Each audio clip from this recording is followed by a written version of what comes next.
Assalamu alaikum and welcome back to the fifth episode of Small Talk. Okay, we'll go straight into the topic, which is finance in marriage. So, do you want to get started? You want to start? Yeah, I think let's actually start off with the basics, which is actually discussing finance before marriage.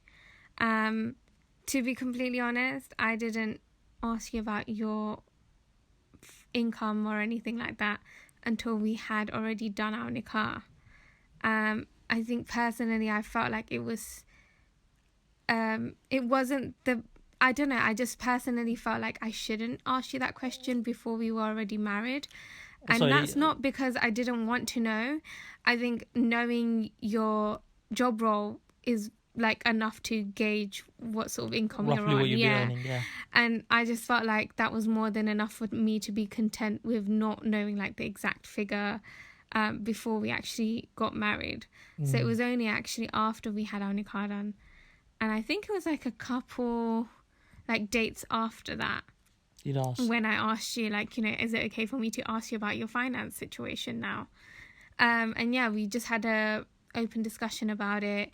And then we talked a lot about like, I think it was more about like even like, your responsibilities as a son as well, and like, how you actually manage your home with finance. And This is the thing. I think if you're living with your in-laws, so if you're living with your in-laws, then it's a bit, obviously the son will have some financial burden or some financial obligation responsibility towards the provide the household and the family. So you have to bear that in mind. Obviously, if you're living separately, then it is purely just you and maybe your wife, and maybe the son might give money to the parents every month or so. But if you're living with in-laws, it's slightly different, obviously, because your husband may actually take up a bigger role in actually let's say paying the bills or paying rent if you're renting, or paying the mortgage if you're got a mortgage. So it depends actually in the situation. But yeah, so for us, I think obviously because obviously we're staying with my parents, I wanted to take that responsibility of actually paying for the bills, at least paying towards the bills, again paying for the buying of food items or just general stuff around the house. I wanted to contribute towards that as well. So yeah, but again, it just depends on obviously the person, and not that my parents asked me, but I felt like if I was going to live with them, it was my obligation to actually pay something towards it. It would have been strange if I was just living with them and not having not paying not paying anything at all, and just living like you said, rent free.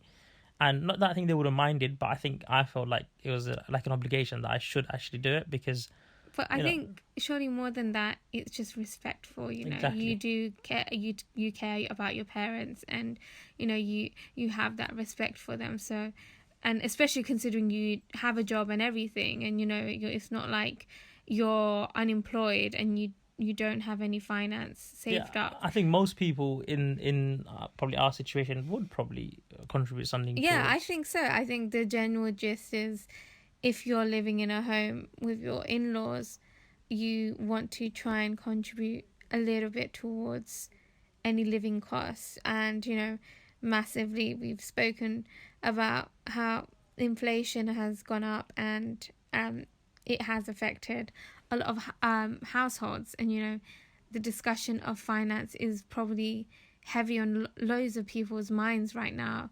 considering everything that's going on. So actually, the financial aspect of a marriage, it's actually important to at least try and figure a little bit out about that before you do get married. Obviously, I chose not to bring up the subject of finance, and I think we did bring it up eventually, but before we moved in, we did speak about it, and we kind of briefly, briefly spoke about it. But no, but I think more than that, though, think about it this way. I really could have and should have probably asked you before we said yes to each other, because it is something that is important. I just for me personally, it wasn't the most important factor. And that's why I didn't feel the need to ask you about your financial situation like that. Also, just to say, if for those that guys are, living with your parents, and you do stay with your parents after marriage, and you can't really use that as an excuse to not kind of treat your, let's say, spouse fairly, in terms of financially as well, because you're paying towards the house or whatnot. Yeah. It has to be, you have to have a balance and it's difficult sometimes, but you have to, because otherwise, it's not, like I said, it's not really fair that, just... Well, Islamically, your responsibility as a husband is towards your wife, but then your responsibility as a son is towards your parents. Yeah. So and this is the thing, obviously, with Islam, you do have both those responsibilities to consider. And I think obviously that's really important to be mindful of that and try not, cause issues for, both parties. Not just cause issues. I It's think also just like not just to be careful about not neglecting one or the other. Yeah. You have to make sure. Obviously, we try our best to balance it, and sometimes you fall short, and that's okay. And as long as people that you're with understand it, that's fine. But, well, this is why. But that shouldn't become an excuse to for men to then go, okay, you know what?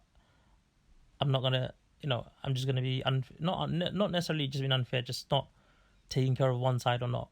No, but this is where you should communicate, especially with the wife, because perhaps even if you didn't tell your parents, like you said, you feel obliged to help, and you feel like you should be contributing to living costs and stuff like that. But I think you should have a better and a much more deeper understanding with your wife in terms of what you can or can't contribute for her side of things, right? So, I think we've spoken about this many a times about, what is, expected of you, what I expect from you, what is right for your parents as well. And then, of course, I work as well. And let's just say this, Islamically, my money stays my money. It does not go to him. And but that doesn't mean I shouldn't contribute. And I think that's the key thing to remember. Islamically, yes, my rights are that I can keep, all the money I earn to myself. I'm not obliged to share it with you. But I also understand that sometimes with our financial situation, not that we're in tough times or anything like that, alhamdulillah, but as in, I also, like you said, I've got respect for you like that I would, contribute to household expenses and things like that. So when we go shopping, I might pay for one thing, or when we go on dinner dates and things like that. So I don't necessarily contribute to the living bills and stuff like that. No, but I do other things. But I'm glad you said obviously what you just said now, because I think sometimes people can or try to take advantage of their spouse working and kind of get them to contribute towards the household, which is not necessarily wrong. I mean, if your wife is happy to contribute towards the house, and I think that but it has to come from the wife. It can't be. It has to be talked about. It has to be discussed beforehand. And you can't force, or you can't kind of pressure your wife to go. You need to pay for this, you need to pay for that, because like you said, at the end of the day, it's actually her right to keep the husband's responsibility to provide, financial wise, exactly, to provide, because that's the money that the husband earns is what is shared, and the money what the wife earns is technically hers, but she can choose to share it with you and the family, and that's perfectly fine. But it has to obviously come from the wife rather than someone pressuring the wife to provide these things. It shouldn't really be that way. So you do have to be careful with that one, because I think, I'm sure, I don't really want to say any examples, but I'm sure there are examples where the husbands are pressuring wives into paying for, or sometimes examples, and then husbands become lazy, and then usually I know we definitely know examples of those, and that shouldn't be the case. But the thing is, unfortunately, finance can be a deal breaker, and the financial aspect can make or break a couple. So the people that I know that have maybe had that sort of issue, your best option is to really just sit down and discuss what is fair and what is acceptable for both parties to decide on. I do think, I think generally speaking, maybe perhaps a lot of men do think, because of the financial crisis we're in generally, it makes sense that the wife would contribute something to the household situation, whether it's something like groceries or paying the gas bill or something like that. And I don't fault men for thinking like that, because I totally get it. It is a lot of costs coming out of your wage, and it's a lot of... Yeah, but you can't... It's a big burden. No, I get it. As in, no, like, but you can't expect it. It's you're not, right. I'm expecting you to... You can't... You can't expect it, but then I don't see how women can be surprised when their husbands are stressed out about finances, or... they realize that, and especially because it's different, I guess, if you're a stay-at-home mom or you're actually choosing not to work and your husband was absolutely fine with that beforehand. But like, let's say for argument's sake, I wasn't working, and I realized that you were having financial difficulties, or you were finding it hard to balance, both. I would willingly want to get like a part-time job to help lessen that burden. And I think that's a thing that you should have. That's compassion you should have as a wife for your husband, because yes, at the end of the day, my money is mine, but it doesn't have to always be like that. It doesn't always necessarily have to be like, oh, I'm not going to share my money with you because Islamically I don't have to. And obviously there's nothing wrong with women wanting to keep their money to themselves. I'm not saying that either, but I do think there is it is necessary to think about how much of that are you going to burden your husband with, if you can contribute, if you can help. But also remember, marriage is a compromise, and sometimes you may have to, and I mean, I think, and this I don't know, but I think most women generally don't probably feel like, oh, I just want to keep my money to myself. I think they probably, most women, if not all women, are quite happy if the husband or if the family's in some kind of financial, difficulty, they are willing to kind of share that, and they're willing to help out as well. I don't think, people feel like that. I'm sure there are some that do, but I think most people are generally quite happy to help out if needed. But it can't come from the husband. It has to obviously come from the wife. No, but actually think about it this way. If you had come to me saying, listen, look, this is our financial situation now, would you be willing to work, or would you be able to give a little bit of funding to X, Y, and Z? I don't think that's an unfair request from you. I personally don't. I think, because you have to remember, right, that's your family still. Your husband going through financial situations is your family. Like, it's so easy to kind of put that aside and be like, well, that's my money, and hopefully there's a lot of barakah in you helping and easing the tension that your husband is going through by chipping in wherever and however you can. And I think that's the other thing to really think about. Like, are you really focused on keeping that finance to yourself, burdening your husband furthermore, potentially falling into debt? I don't know, anyone's situation can be very different. But, like, even for me, like, massively, I would be like, to avoid debt, I would 100% contribute. Like, that wouldn't even be a question. And I think it's just, I guess you have to question, how much you're willing to compromise. So what do you think of kind of like spending within your means and, being realistic about how much you can spend or not? Because, sometimes people, don't actually have, probably financially probably aren't stable, but are spending a lot more than what they need.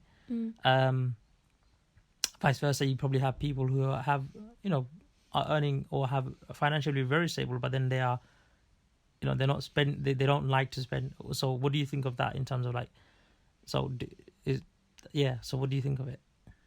Okay, so my thing with the whole spending within your means, I think, is 100% something that both the husband and wife need to think about, and I don't mean stuff like frivolous things like buying a designer bag when, you know, you're going through financial troubles. Come on, it just makes sense. You shouldn't be buying a designer bag when you're going through financial troubles. I even mean something as basic as, let's say for argument's sake, your grocery shopping comes up to about £80 per week in one shop, but then you can cut it down to £40 in another shop. Those little things do add up, and it matters. You have to be consumer savvy. Yeah, you have to be smart with your money as well, and massively. And you know, actually, this is a big thing that you probably learnt about me when we got together, and I started, we started going grocery shopping together. Like, you would be like, oh, do you want to get that chocolate you like? And I was like, is it on sale? He was like, nope. And I'm like, I don't want it then, because again, it's not a need, it's a want. And you know what? I can hold off on that one if it's not urgently needed. And so that way I was avoiding spending like £3 on a bar of chocolate when I would eventually buy it for £1 later on. And I know it sounds silly saying it like that, because it's only a £1 chocolate or a £3 chocolate, right? It's not a lot, but think about how often you might buy that chocolate bar, and it adds up, and it adds up massively. And so that is something I think hopefully you've learned that from me, where you now really consider what you're buying, because my personal opinion is a lot of the stuff that we have in various different supermarkets are equally the same. Some are just, you know, price tagged differently and much cheaper. And it's just little things like that you need to think about as well. If there's something on offer, and, you know, if there's a promotion going on, you might not buy it on another day, but those are the times to buy it when you know you're getting a good deal. And unfortunately, with prices increasing so much, you know, a lot of the sweets that I like, you know, the snacks that we like, I just be like, do you know what? I'd rather hold off on getting any of those things. Like, for me, it's not that bad. It's not. What do you mean? It's not bad. You can't afford to get the sweets that you like. No. It's not that I can't afford to get them. This is the thing. It's not that. It's just I think I've disciplined myself well enough to have considered, do I really need this right now? Like, is it so heavy on my mind that I want it? I think that's one thing I probably learned from you, is that in terms of like shopping wise, because I think I still am, especially with probably clothes. You like to buy? No, I don't. No, it's not that I like to buy. Like, if I like something, I don't really look at the price. I'll just normally get it. You just buy it. Yeah. But that's the thing. But the thing is, I don't buy it that often. Like, I'm not going to buy. You're very selective. I'll just, if I like something, really, really like something, I'll just go and get it. Which is why I don't think it's bad you wanting to buy, like, you know, at a heavier price tag, because you don't buy so often. Whereas I think if I was buying every week, then that would be no. Well, I mean, realistically, even I don't do that. But I know sometimes I definitely buy more clothes than you do. And reality is, majority of the dresses I have are probably about £10-15. I've never really bought a dress more than £25, because to me, I don't think a dress is worth more than £25. Not that they aren't, because oh my gosh, there's some really nice dresses. But again, it's just clothes at the end of the day. And, you know, especially... But if it's everyday clothes, I think that's okay. But it's not even that. Even everyday clothes, like, you know, the reality is you don't have to spend a lot to look nice as well. That's the other thing to remember. You know, fast fashion is a serious thing that we have an issue with, because, yeah, you will be able to find expensive stuff and cheap stuff. You know, most of the Zara dresses I have, original price are like £50. I bought them when they're on sale for like £10 to £15. Do you know what? And I'm happy to wait for those moments to buy Zara clothes. So why don't you give people some advice on when to do the shopping then? Well, you just wait for the summer sale. You got winter sales coming up. You know, I think for me, and often what I end up doing is I'll buy my summer clothes in the winter and my winter clothes in the summer, because that's how the sale works. It's all the stuff from the previous season that are on offer. And, you know, I just like to be smart with what I'm buying. You know, there's a dress that I like that's £50. Oh, it's beautiful. Do I really need that £50 dress though? Like, realistically, you know, even though I know I'll probably wear it a lot, do I really need to spend £50 on a dress? Not really. It's not urgent. It's not necessary. And, you know, again, it's just frivolous things. I know we're going to wear it every day, but it doesn't mean I need to overspend to wear something nice every day. So yeah, I think for me personally, I've, you know, looked out for those sorts of things. And, you know, I love a good bargain. I've always loved a good bargain. And I think I got that from my dad, being a bit smart with my money, saving where I can. Because you know what, actually, a lot of times, the little stuff that you're saving on actually makes a big impact later. So like, you know, even if it's getting a £1 chocolate rather than spending £3 on it, you know, that's £2 that you've saved. And let's say for argument's sake you buy that chocolate every month, you know, how much are you saving there just every month for not buying that chocolate at the £3 price tag? You know, it's those little things that can help you. It's also needs versus want, isn't it? Well, that's the main thing that I'm saying. Like, what do you need to, like, or sometimes, sometimes it'll be very difficult to kind of not buy the things that you want to buy because you're, and this is something you obviously have to discuss, and sometimes you can sit with your spouse, or, you know, and go, well, this is our budget for this week, or this is our budget for, you know, the next 2 weeks. We have to be careful, or we have to, you know, we have to be mindful of what we buy, and sometimes in those 2 weeks you might have to just buy things, just the basics that you need, not necessarily what you want, and it's, you know, and you're not treating yourself, and that's okay. Different people are in different situations in terms of financially, and sometimes you will have to do that. But again, the main thing is, I think, having that discussion that this is where we are, and so we can't afford to do this for this week or next week, and this is the only thing we could do, or these are the things that we need to buy to ensure, obviously, the needs basically met. Yeah.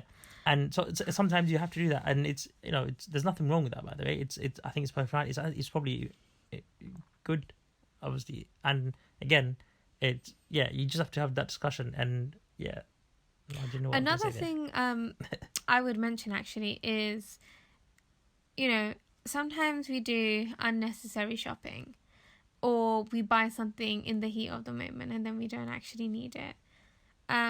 So actually, one thing you can always do is just resell and pass it on. You know, it's little things like that as well that will help you in the long run.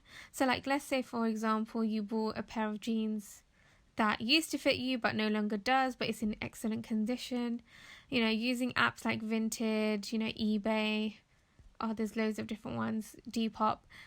You can use those apps to sell stuff that are in excellent condition, and even if you might not make the full amount of money that you initially spent on it, you will make a little bit of something. And rather than having it sit in your home doing nothing and you're not wearing it or you're not using it, it's better to just pass it on and sell it. And, you know, inshallah, that would help. Away. I mean, well, it depends on what it is. I mean, obviously there's loads of things that you can give away, and you should give a little bit away. But again, if you're in desperate times and you actually have stuff that you think, okay, someone will want to buy that, by all means, definitely use those tools that are there and available to you to help with your finances. You know, I've done it many times before, and alhamdulillah, it's a really great way to, like, actually look at the stuff you have in your home and go, actually, do we really use that? Do we really need that in the home? Could we potentially sell it? And even if we're making £5 on it, that's still £5 that you've got that's going to help towards one cost of something. I don't know, you know, it could be something small, or like it chips in, you can add it to your like gas bill or something like that, you know. And those things are really important as well. And I think we all try and do the best we can when we are in financial situations. And, you know, and so selling your items, you know, it shouldn't be like a taboo to be doing those things, and, you know, to be helping your family like that. I've always done it. I've done it for a really long time. And alhamdulillah, actually, this works very well for me personally, because I know myself well enough to know that I might like something now, and then 2 years later I probably won't. And if it's in great condition and I've only worn it a couple times, why not sell it on? Why not pass it forward and still make a little bit of money that I can put towards buying either something new, saving, or helping, with costs of living, whatever it might be.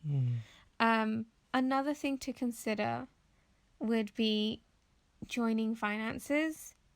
Now, not everyone will agree with it. What do you mean joining finances? Like having a single account, or a joint account, or just no, a joint account. You still have your own separate accounts, but my thing is, and it just depends on the sort of marriage you have, the sort of relationship you have with your spouse, to do something like that. But I think everyone can do that. I mean, I think you can. You don't necessarily need a joint account, but I mean, it's easier because then you can kind of see, you can.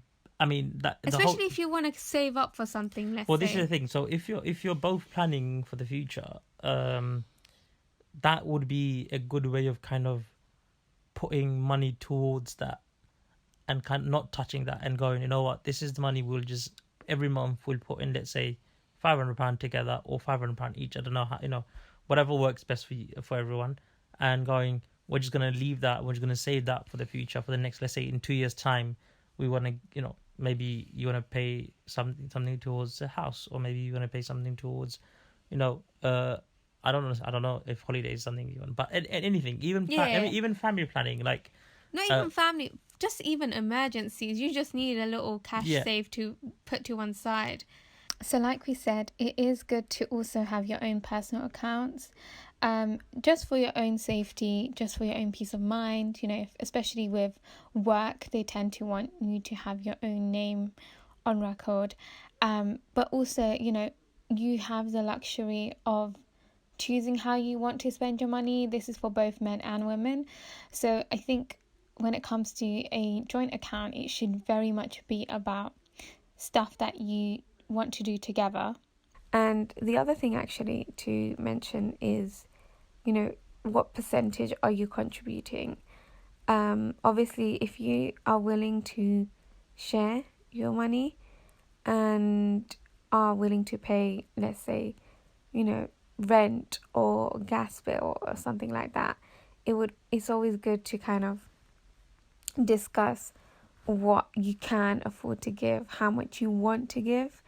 And it's always good to also be like, look, let's say for argument's sake, you're working and you think you can spare maybe £100 every month to chip into any bills and expenses.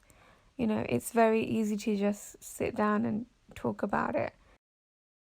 Personally, we haven't got a joint account yet. And I think that's the thing. We want to have a joint account, and we eventually will have it. I think actually we got married in the heart of just before COVID. And then COVID happened, and, actually we just never got time to go around and sort this out.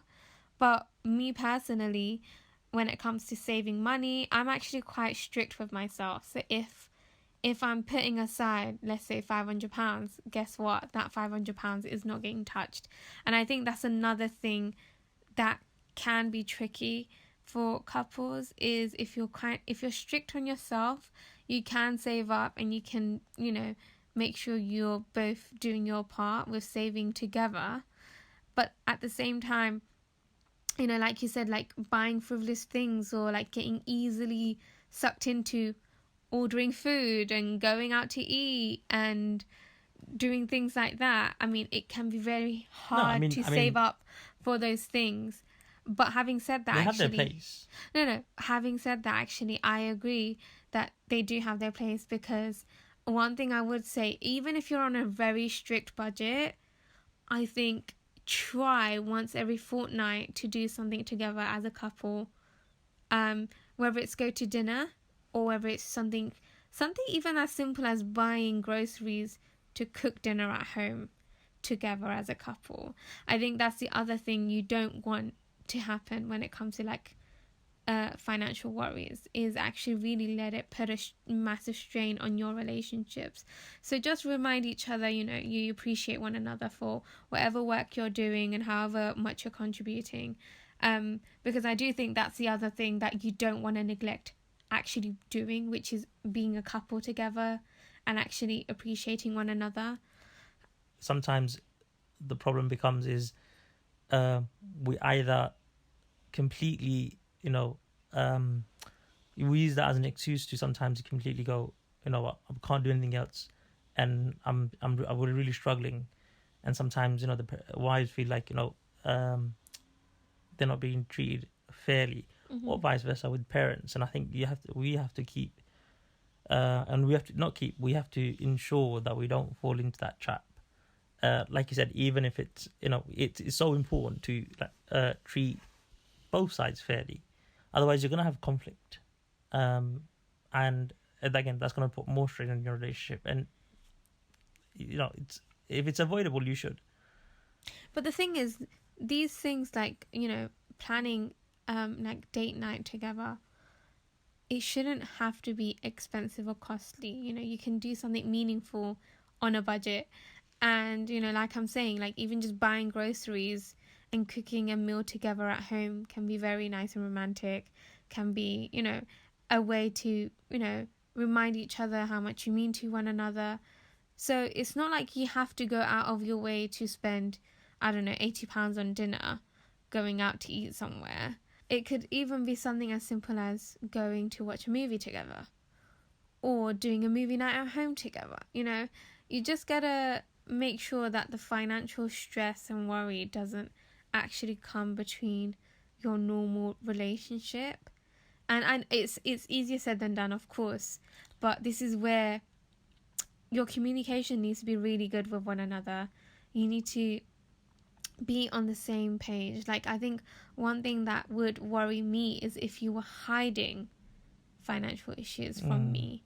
I think that would be very worrisome, because my thing is, if it's a burden for you, it's a burden for me, and I should know what's going on and how can I help ease this worry from your mind, and be a helping hand, whether it's something as simple as you saying, I don't want your money, I just need you to know that this is what's happening.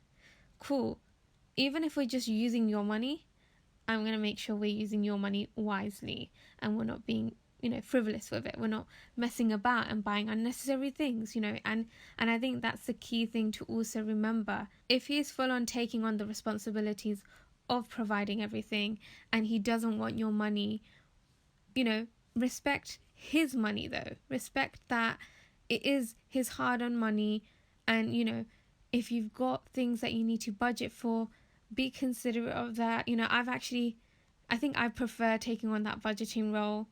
In our relationship, I'm very strict with my money. Considering you're the maths teacher, I feel like I've done a lot of the maths in our relationship. And the thing is, it's just because for me, even when I got my part-time job, I was very careful with my money and I was saving a lot during that time. But at the same time, I didn't let myself feel sad about saving money. So I would do stuff like go out to eat with my friends, and it's all those things that you can still do whilst also saving money, or helping with bills and things like that. I think the other main thing is, how do you save up for The future plans? Yeah.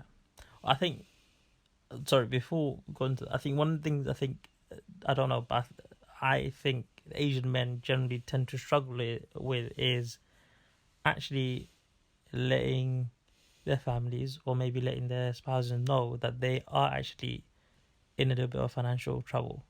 And they, we probably tend to, I don't know about everybody else, but I think we tend to kind of go, oh, everything's fine and everything will sort it out. And sometimes it's quite actually, it's fine to actually just talk about it and go, this is what's happening. Well, this is the thing. I think the wife would prefer to know what's going on. I think everyone because it's the thing is, I totally get that the husband feels a responsibility, a duty to be able to handle all of this stuff, but it's not always necessary for him to handle all of this stuff. And I think, inshallah, if you've spoken about finance before in your relationship, or even before you got married, it should be a fairly easy discussion to bring up and talk about. I know, I think finance is a really tricky thing for a lot of men, because, you know, there is that big responsibility on them about it. But like I say, I think the key thing actually is to make sure you've kind of covered your bases before you get married to someone about that. I obviously personally didn't really talk to you about finance before we got married. I actually waited till after we had our nikah done. And, you know, it is a personal thing of whether or not you should be asking the question of how much do they make before you've even gotten married to them. But I think it's equally in your right to ask that question, because it is important. So it just comes down to you. I think at times it's not necessary, especially considering, you know, a lot of the job roles that are out there, if they told you they're a, I don't know, data analyst, or they're a teacher, or they're a journalist, you can find out that information online just by doing a quick Google search. And, you know, at times it's not always necessary knowing exact numbers just yet, especially if you're just trying to figure each other out. But if they're happy to share that sort of ballpark range of what they're making and kind of explain how they handle their finance in their home, then, you know, by all means, that's a really good thing to be talking about and discussing. You know, I don't know, at one point we must have spoken a lot about it, actually, where even I said, actually, I think when I moved in and I was living in the home for a little while, that I also felt like, actually, I feel like I should be contributing a little bit more, and I should be paying my way for like things. And I remember initially when I was paying for, like, I wanted to pay for groceries, your mum was like, no, you don't have to pay for it. And I think they were also trying to be respectful of the fact that I shouldn't have to pay for it. But equally, my thing was, well, it's food for our home. It's for all of us. I'm happy to pay for it. I don't think it should be, you know, you constantly having to pay for it, or mum or dad paying for it. It should be something that we all kind of contribute in one way or another. But I think they still do that now. Yeah, I mean, I try and Even to now get my hand in. Yeah. It's something again that they're also being really respectful, in the sense that they don't think I need to pay for it. But my thing is, don't feel like it's your like I'm taking it on as a burden. It's not a burden for me, alhamdulillah. Like, you know, I'm happy to pay for groceries and things like that, you know. But yeah, even now, yeah, to this day, sometimes mum will be like, no, you don't pay for it, I'll pay for it. Okay, which is really kind of them as well, again. But it's, again, I think, and that's the other thing, I think me and your parents have a good relationship like that, where, you know, finance hasn't actually been something we've spoken about per se, but I think we understand each other's like boundaries. You know, your mom definitely gets that I shouldn't have to pay. Your dad definitely gets that as well. You know, your dad will give us his card when we're going out to buy groceries for the home, but I'm like, I'll pay for it, don't worry about it. We'll give dad his card back. Like, there's no, like, we take it out of respect, but it doesn't mean that we'll always actually end up using it. And I think that's just something we just do naturally. And, you know, alhamdulillah, like, yeah, I don't know. I feel like when it comes to finances, I think me and my in-laws have a good respect and boundary with one another in terms of what we're contributing and how we're contributing. You know, me buying the groceries every once in a while, you know, for me, it's not a big deal. Alhamdulillah, I work, you know, I have an income. So I'm more than happy to contribute that way. Going forward, what 3 advice would you give to 2 people looking to get married? I think number 1 would be communicate before you're married. Now, obviously, we personally did it after we had our nikah done, but obviously we also had a 6-month gap before we moved in together.